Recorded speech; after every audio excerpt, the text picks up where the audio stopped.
నమస్తే, welcome to SS9 news. ముందుగా headlines. వారణాసిలో నామినేషన్ దాఖలు చేసిన ప్రధాని మోదీ.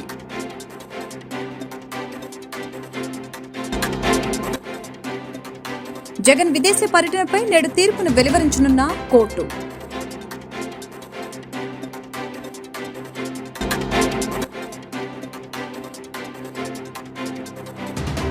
ఎన్డీఏ కూటమికి 24 ఎంపీ సీట్లు. ఎంపీ అభ్యర్థి సీఎం రమేష్ వెల్లడి.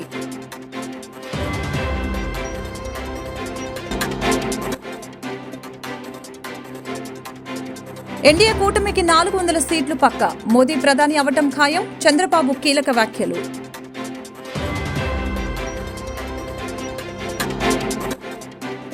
ప్రభుత్వ ఆసుపత్రిలో తెనాలి ఎమ్మెల్యే అన్నాపత్తుని శివకుమార్ ఘటనలో బాధితులైన వి సుధాకర్ ను పరామర్శించిన మాజీ ఎన్నికల కమిషన్ నిమ్మగడ్డ రమేష్.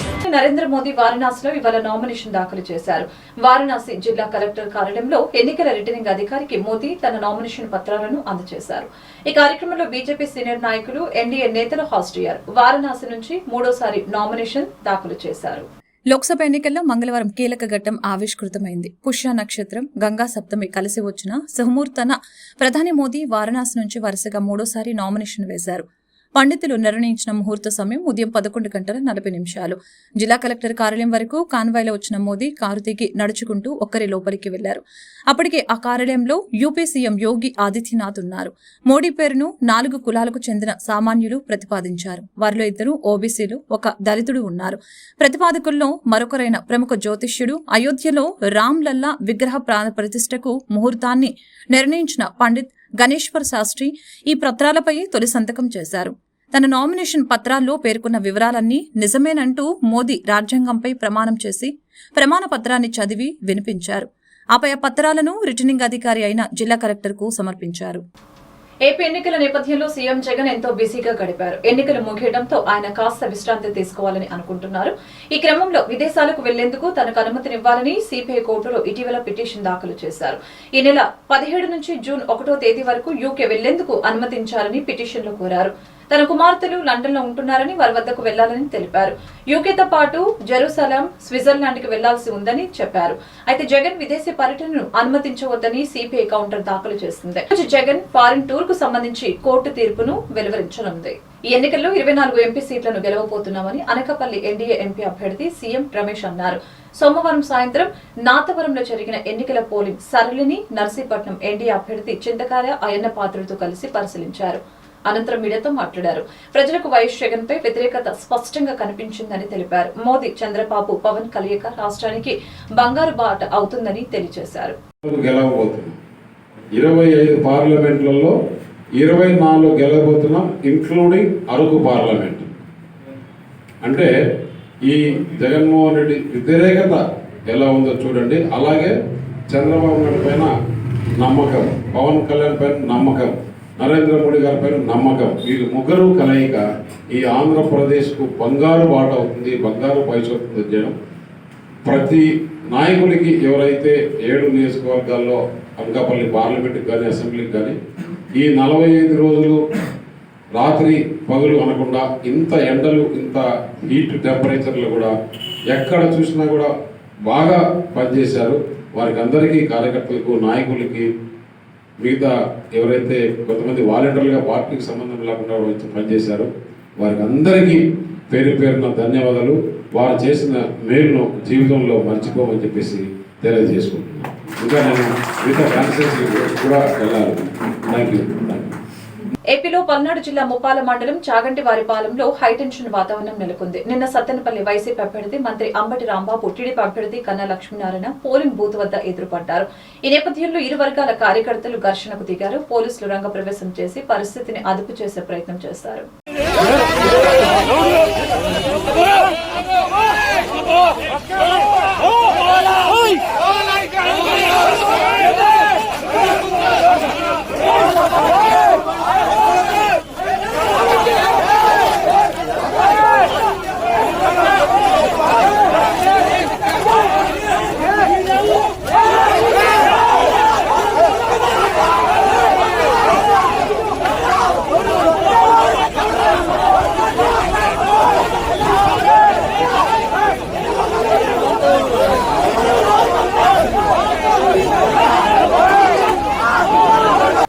నియోజకవర్గం అల్లూరు మండలం బీరగుంట పంచాయతీలోని పోలింగ్ బూతుల వద్ద వైసీపీ నాయకులు టీడీపీ శ్రేణులపై దాడులకి తెగబడటంతో తెలుగుదేశం పార్టీకి చెందిన పొంకం సుధాకర్, శ్రీనివాసులు, పొంకం సురేష్, నవీన్లకు తీవ్ర గాయాలు అయ్యాయి. విషయం తెలుసుకున్న ఎన్డీఏ కూటమి కావలి అసెంబ్లీ అభ్యర్థి కావ్య కృష్ణారెడ్డి సోమవారం రాత్రి అల్లూరులోని ప్రభుత్వ ఆసుపత్రికి చేరుకుని చికిత్స పొందుతున్న వారిని పరామర్శించారు.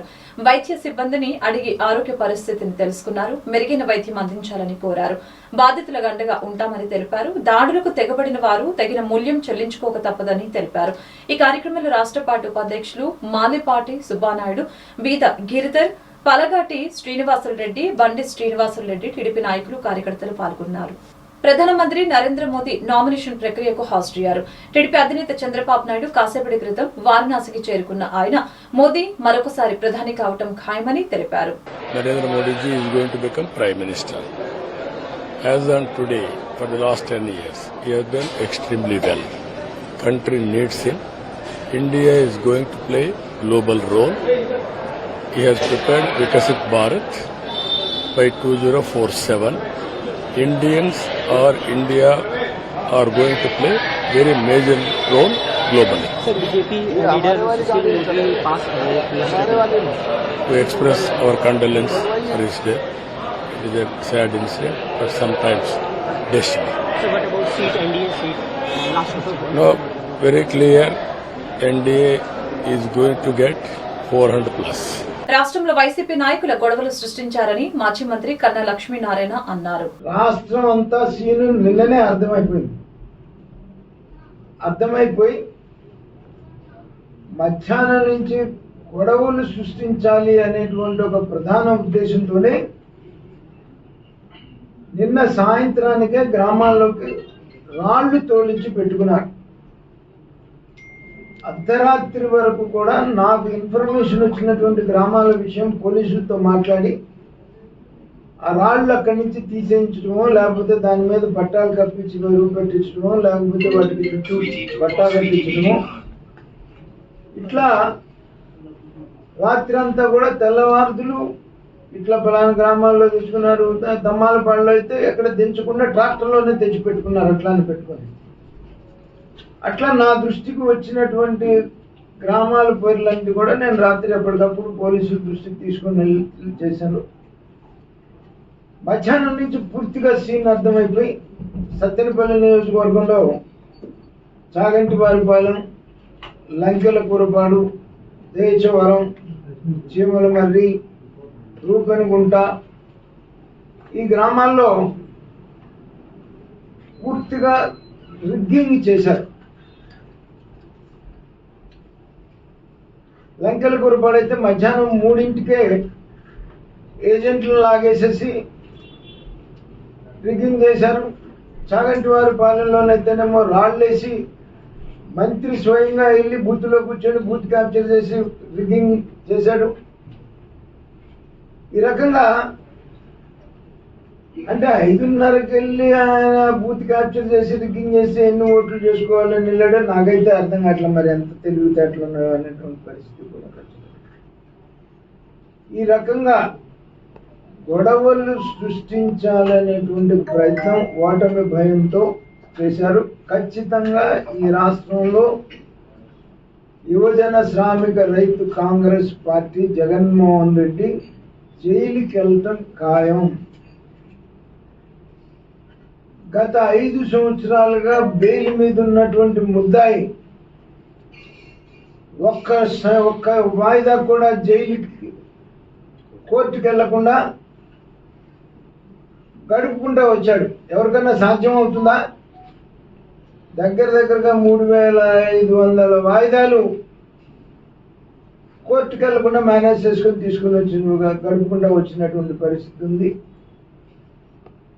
అవి ఇంకా 5 సంవత్సరాల నుంచి చేసిన ఈ నాయకులు చేసినటువంటి అరాచకాలు, వీటన్నిటికీ కూడా మరి లెక్కలు కట్టాల్సినటువంటి అవసరం ఎంతైనా ఉంది. వాళ్ళు ఆర్ఓ గారిని కలిసి లంకెలకూరపాడు, చాగంటివారిపాలెం 2 కూడా రీపోలింగ్ కావాలని రిక్వెస్ట్ చేశాం. ఈ 2 కూడా రీపోలింగ్ కావాలని చెప్పేసి డిమాండ్ చేస్తున్నాం. అత్యధిక మెజార్టీతో గెలుస్తున్నామని పశ్చిమ కూటమి అభ్యర్థి సుజనా చౌదరి ఆశాభావం వ్యక్తం చేశారు. గతంలో కంటే 4 నుండి 5% వరకు ఓటింగ్ పెరిగిందని, పెరిగిన ఓటింగ్ ప్రభుత్వ వ్యతిరేక ఓటింగ్ అని ఆయన వివరించారు.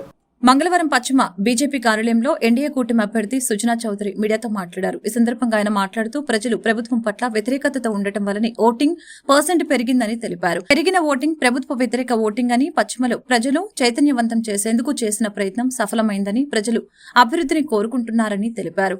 కమలం గుర్తుకు, సైకిల్ గుర్తుకు ఓటు వేశారని భావిస్తున్నానని అన్నారు. 4వ తేదీ ఫలితాల అనంతరం పశ్చిమ ప్రజలు అభివృద్ధికి ప్రణాళికబద్దంగా కృషి చేస్తానని అన్నారు. ఎన్టీఆర్ జిల్లా బీజేపీ అధ్యక్షులు అడ్డూరి శ్రీరామ్ మాట్లాడుతూ మండుతున్న ఎండను సైతం లెక్క చేయకుండా ఓటర్లు తమ ఓటు హక్కు వినియోగించుకున్నారని తెలిపారు. ఇది వైసీపీ ప్రభుత్వం ప్రజా వ్యతిరేక విధానాలకు ప్రజలు ఇస్తున్న తీర్పు అని తెలిపారు. పశ్చిమలో కమలం విజయం ఖాయమని ధీమా వ్యక్తం చేశారు. కొనిజేటి రమేష్ మాట్లాడుతూ వైసీపీ ప్రభుత్వం పతనం ఖాయమని, కూటమి ప్రభుత్వ పాలనలో రాష్ట్ర ప్రజలు రాష్ట్ర అభివృద్ధిని చూస్తారని తెలిపారు.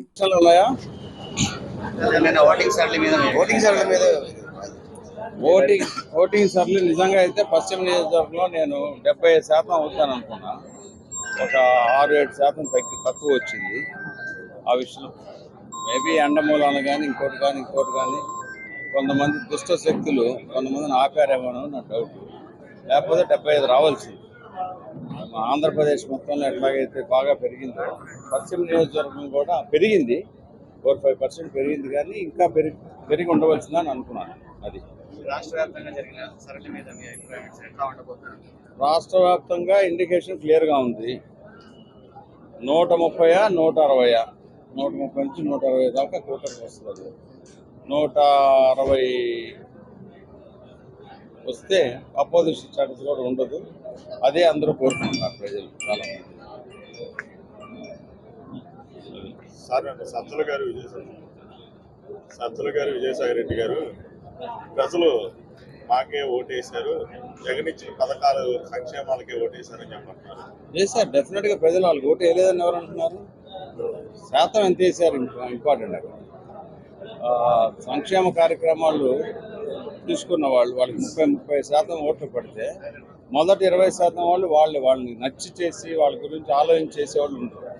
డెఫినెట్గా డైరెక్ట్గా కొంతమంది వాళ్ళు ఎవరెవరినైతే మోసపూరితంగా డబ్బులు ఇస్తూ ఇంతకాలం మేనేజ్ చేశారో వాళ్ళకి వచ్చే 30-30% డెఫినెట్గా వాళ్ళు ఉంటారు. ప్రజలు లేకుండా ఉండరు, వేసే ఉంటారు. మిగిలిన 55% పోటీకి వచ్చారు.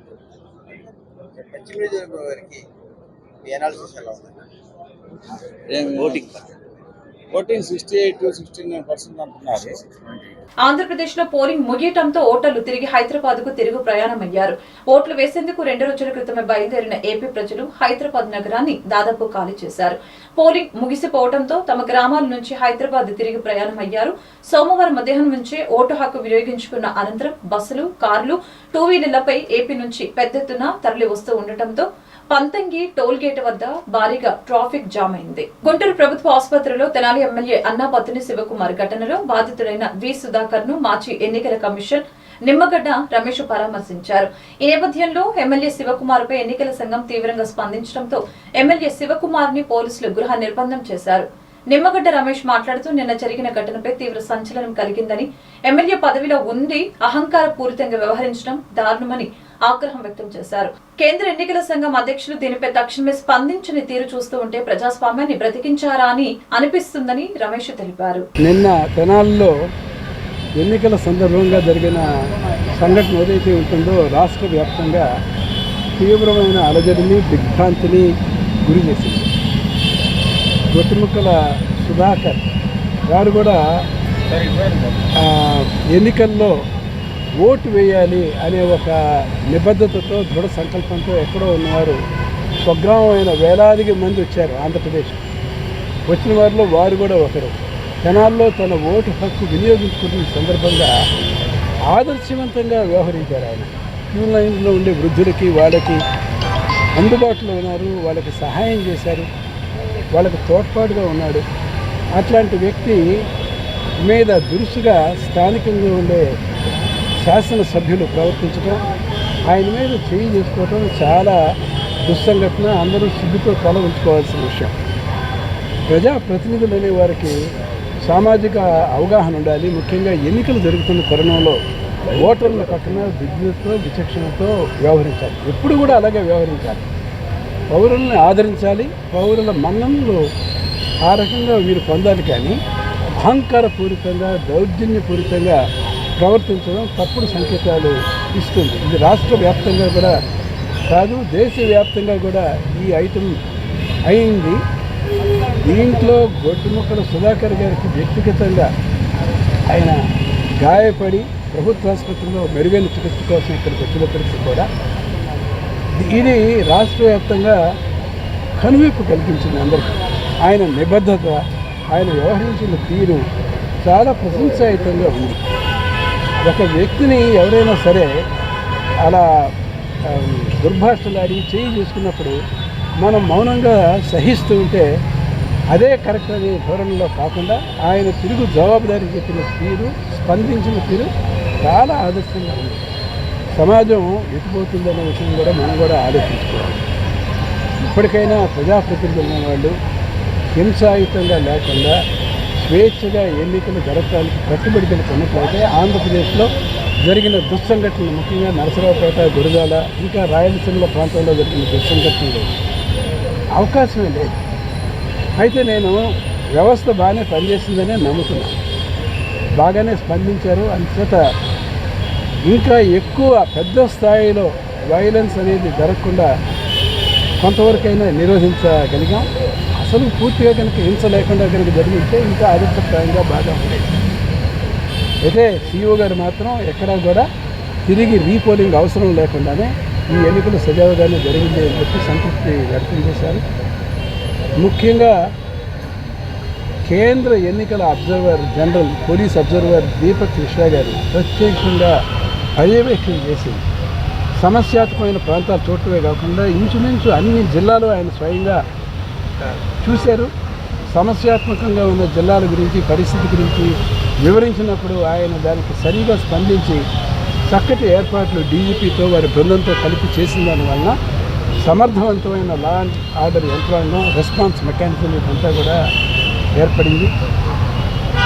సిటిజన్స్ ఫర్ డెమోక్రసీ ఏపీ ఎన్నికల నిఘా వ్యవస్థ ఏర్పడిన తర్వాత ఈయన మీద జరిగిన సంఘటన మీద వెంటనే స్పందించి సుమారు 11 గంటల 10 నిమిషాలకు మేము జిల్లా కలెక్టర్ గారికి స్వయంగా తెలియపరిస్తే కలెక్టర్ గారు కూడా ఎస్పీకి చెబుతాము అని చెప్పి చెప్పడం కూడా జరిగింది. కొంతవరకు స్పందించారు పోలీసు యంత్రాంగం. ఇంకా క్రియాశీలకంగా స్పందించి ఉండాల్సింది. ఎవరైతే దురుసుగా ప్రవర్తించారో వాళ్ళ మీద తక్షణ చర్య తీసుకుని వాళ్ళ కనుక అరెస్ట్ కనుక చేసినట్లయితే ఇంకా బాగుండేది. చివరికి ఎలక్షన్ కమిషనే స్వయంగా రంగంలోకి దిగి ఈ ప్రజాప్రతినిధులను గ్రౌండ్ చేయమని చెప్పిన తర్వాత మాత్రమే కరెక్టివ్ స్టెప్స్ ఇవన్నీ కూడా జరిగాయి. ఏదేమైనా రాష్ట్రం మొత్తం మీద ప్రజాస్వామ్య చైతన్య ఏదైతే ఉందో అది ప్రస్ఫుటంగా ఉంది. అందరూ కూడా ఓటు వేయాలి, నిబద్ధతతో నా ఓటు ఎటువంటి ప్రతికూల పరిస్థితులు వచ్చినా కూడా నేను ఓటు వేసి తీరాలి అనే వచ్చే ప్రజా చైతన్యానికి జరిగిన నిదర్శనం నిన్న జరిగిన కార్యక్రమం.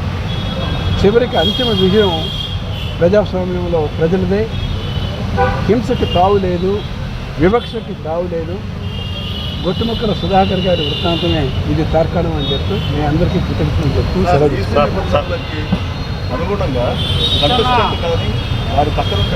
నిన్న తెనాలిలో జరిగినటువంటి సంఘటన ఓటర్లలో, ప్రజల్లో వస్తున్నటువంటి చైతన్యానికి ఒక ప్రతీక. మేము ప్రజాప్రతినిధులుగా ఉంటూ మేము ఎటువంటి చర్యలు తీసుకున్నా మాకు అడ్డం లేదు అన్నటువంటి ఒంటెద్దు పోకడలు పోతున్నటువంటి ప్రజాప్రతినిధులకి చెంపపెట్టు లాంటి చర్య నిన్న. ఈ సందర్భంగా సుధాకర్ గారికి పూర్తిగా అండగా ఉంటామని చెప్పి సిటిజన్స్ ఫర్ డెమోక్రసీ తరఫున, అలాగే ఆల్ ఇండియా ప్రోగ్రెసివ్ ఫోరం తరఫున మీ పత్రికా ముఖ్యంగా తెలియజేస్తున్నాం. వారికి ఎటువంటి సహాయ సహకారాలు కావాలన్నా వారికి కానీ వారి కుటుంబ సభ్యులకు కానీ పూర్తిగా అండగా ఉంటామని చెప్పి ఈ సందర్భంగా తెలియజేస్తా ఉన్నాం. పశ్చిమ గోదావరి జిల్లా తాడేపల్లిగూడెంలో సుమారు 7 కాసుల బంగారం ఆభరణాలు మాయమయ్యాయి. పెద్ద తాడేపల్లి ఎలక్ట్రికల్ సబ్ స్టేషన్ దగ్గరలో చైతన్య గోదావరి గ్రామీణ బ్యాంకు నందు చివరి గల బిల్డింగ్ లో చోరీ జరిగింది. తమ్మిశెట్టి మణికుమార్ కుటుంబంతో సహా 5 రోజుల క్రితం ఊరు వెళ్లారు. తిరిగి ఇంటికి వచ్చి చూడగా ఇంట్లో చోరీ జరిగినట్లు ఇంటి యజమాని గుర్తించారు. బాధితులు పోలీసులకు ఫిర్యాదు చేశారు. శంషాబాద్ విమానాశ్రయంలో హైదరాబాద్ నుంచి కొచ్చిన్ మంగళవారం వెళ్లవలసిన ఇండిగో 6A6707 విమానంలో సాంకేతిక లోపం తలెత్తింది. దీంతో దాదాపు గంట నుంచి టేకాఫ్ కాకుండా రన్వేపై నిలిచిపోయింది. ప్రయాణికుల్లో రెవెన్యూ శాఖ మంత్రి పొంగులేటి శ్రీనివాసరెడ్డి, భద్రాచలం, అశ్వరావుపేట, పినపాక ఎమ్మెల్యేలు తెల్లం వెంకట్రావు, జారే ఆదినారాయణ, పాయం వెంకటేశ్వర్లు, పొంగులేటి అనుచరులు మువ్వ విజయబాబు, తుళ్లూరి బ్రహ్మయ్య ఉన్నారు. జిల్లాలోని విజయవాడ పార్లమెంట్ 7 అసెంబ్లీ నియోజకవర్గాల ఈవీఎంలను అధికారులు స్ట్రాంగ్ రూమ్ లోకి తరలించారు. పోలింగ్ ప్రశాంతంగా ముగిసేలా ప్రజలు సహకరించారని తెలిపారు. జూన్ 4న కౌంటింగ్ కు ఎటువంటి ఇబ్బంది లేకుండా అన్ని రకాల చర్యలు తీసుకుంటున్నామని కలెక్టర్ ఢిల్లీరావు తెలిపారు. నోవా నిమ్రా కాలేజీలో ఉన్న స్ట్రాంగ్ రూమ్లను కలెక్టర్ ఢిల్లీరావు మంగళవారం పరిశీలించారు. అనంతరం కలెక్టర్ మీడియాతో మాట్లాడారు. 27 స్ట్రాంగ్ రూమ్లు 4 బిల్డింగ్లలో ఏర్పాటు చేశామని తెలిపారు. అన్ని నియోజకవర్గాల స్ట్రాంగ్ రూమ్లకు సీల్ వేయడం జరిగిందని తెలిపారు. వెంటిలేటర్లు, విండోలు అన్ని సీల్ చేసినట్లు తెలిపారు. 2 లాకులు ఉంటాయని, ఒక లాకు కలెక్టర్ ప్రతినిధి వద్ద, ఒక లాకు ఆర్వో వద్ద ఉంటుందని తెలిపారు. Central armed police force, state police force control భద్రతతో ఉంటుందని చెప్పారు.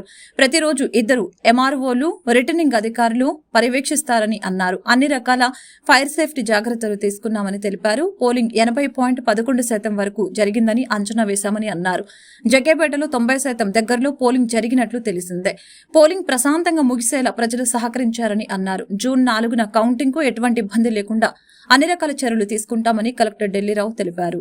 ఇబ్రహీంపట్నం దగ్గర చూపుడి దగ్గర ఉన్న permanent strong rooms, counting halls PC12 Vijayawada దగ్గర ఉన్నాం. Nova campus and Nimra campus, ఈ 2 క్యాంపస్లు కలిసి మొత్తం 7 సెగ్మెంట్స్కి సంబంధించిన 7 కాన్స్టిట్యూన్సీకి సంబంధించిన స్ట్రాంగ్ రూమ్స్, మొత్తం 27 స్ట్రాంగ్ రూమ్స్ అండ్ 4 బిల్డింగ్స్, 2 క్యాంపస్ల కింద అనేటువంటి ఉంది. అంతా కూడా అంటే పేరుకి 3 క్యాంపస్లు, కానీ అంతా కూడా ఒకే 1 కిలోమీటర్ రేడియస్లోనే అనేటువంటి 4 నియోజకవర్గాలకు సంబంధించిన ఈవీఎంస్, వీవీప్యాట్స్ సీలింగ్ ప్రక్రియ పూర్తయింది. విజయవాడకి సంబంధించిన central, Vijayawada west, Vijayawada east, Mylavaram ఈ 4 కూడా సీలింగ్ ప్రక్రియ అబ్జర్వర్ సంవత్సరంలో మరియు క్యాండిడేట్ సంవత్సరంలో కంప్లీట్ చేస్తున్నాం. మిగిలిన 3 అంటే వాటి యొక్క రిసెప్షన్ తిరువూరులోన, జగ్గంపేటలోన, నందిగామలో జరిగింది. కాబట్టి ఆ రిసెప్షన్ అయిపోయాక ఆ మెటీరియల్ అంతా కూడా వాళ్ళు క్లోజ్డ్ వ్యాన్లో విత్ సెక్యూరిటీతో ఇప్పుడు ఇక్కడికి వస్తున్నారు. ఒక 1 అవర్లో ఇక్కడికి రావడం జరుగుతుంది. ఆ వచ్చిన తర్వాత ప్రాపర్గా మళ్ళీ స్ట్రాంగ్ రూమ్స్లో వాటిని ప్లేస్ చేసి బై 1:30 ఆ టైంలో అనేటువంటి మిగిలిన 3 కూడా అనేటువంటి సీలింగ్ ప్రక్రియ అబ్జర్వర్ సంవత్సరంలో చేయడం జరుగుతుంది. క్యాండిడేట్స్ కూడా ఆ విధంగా కన్వే చేస్తున్నారు. సో ఇక్కడ మేము సీల్ వేయడంతో పాటుగా క్యాండిడేట్స్ ఎవరైనా వస్తే క్యాండిడేట్స్ కూడా వాళ్ళ యొక్క సీల్ అనేటువంటి దానిపైన వేసుకోవచ్చు అనుకుంటున్నారు. కొంతమంది క్యాండిడేట్స్ చేసుకుంటున్నారు. ఏదైతే ఈసీఐ చెప్పినటువంటి ఇన్స్ట్రక్షన్స్ ప్రకారంగా పూర్తిగా వెంటిలేటర్స్ కానీ, విండోస్ కానీ అన్నీ కూడా ప్రాపర్గా అనేటువంటి సీల్ చేశాము. సింగిల్ డోర్ ఉండేటట్టుగా, డబల్ లాక్స్ ఉండేటట్టుగా చూసుకున్నాం. సో ఒక లాక్ అనేది కలెక్టర్ రిప్రజెంటేటివ్ దగ్గర ఉంటుంది, ఇంకొక లాక్ ఆ ఆర్ఓ దగ్గర అనేటువంటి ఉంటుంది. సో దానికి సీసీటీవీ అనేటువంటిది మొత్తం బిల్డింగ్ మొత్తానికి సీసీటీవీస్ అన్నీ కూడా చూడడానికి ఒక మానిటర్ అనేటువంటి పెట్టుకున్నాం, కంట్రోల్ రూమ్. ఇబ్రహీంపట్నంలోని Nimra Nova engineering medical college వద్ద పోలీసులు భారీగా భద్రత ఏర్పాట్లు చేశారు. ఏపీలో పోలింగ్ పూర్తయిన నేపథ్యంలో ఈవీఎంలు మైలవరం నియోజకవర్గంలోని ఇబ్రహీంపట్నం నిమ్రా కాలేజీ స్ట్రాంగ్ రూమ్లకు అధికారులు తరలించారు. ఇబ్రహీంపట్నం నోవా కాలేజీలో స్ట్రాంగ్ రూమ్ లో ఈవీఎంలను అభ్యర్థులకి చూపించిన అనంతరం అభ్యర్థుల సమక్షంలో స్ట్రాంగ్ రూమ్లకు మీనా సబర్వాల్ సీల్ వేశారు.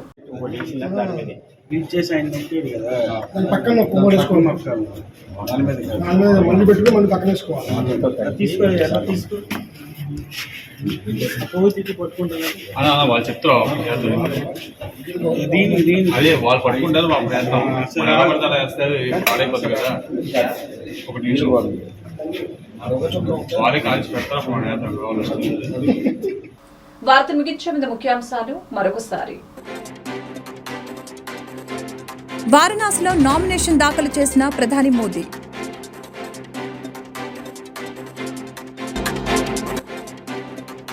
జగన్ విదేశీ పర్యటనపై నేడు తీర్పును వెలువరించనున్న కోర్టు.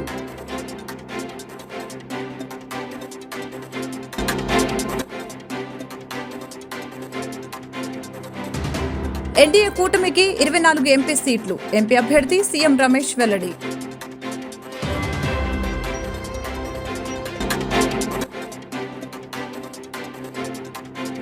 ఎన్డీఏ కూటమికి 400 సీట్లు పక్కా. మోదీ ప్రధాని అవటం ఖాయం. చంద్రబాబు కీలక వ్యాఖ్యలు.